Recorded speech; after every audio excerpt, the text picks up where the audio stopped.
মায়ার নবী আমার এবার আজরাইলকে ডাক দিয়া বলে, ও ভাই আজরাইল,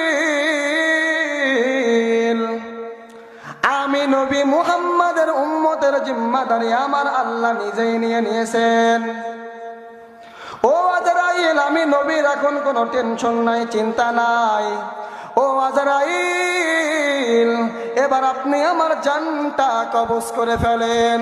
হযরতে আজরাইল আলাইহিস সালাতু ওয়াস সালাম এবার যখন মায়ার নবীর জানটা কবজ করার জন্য যখন বুকের উপরে হাতটা রাখলো, মায়ার নবী আমার ডাক দিয়া বলে, রে আজরাইল, ও আজরাইল, তোমার হাতটা আমার বুকের উপরে যখন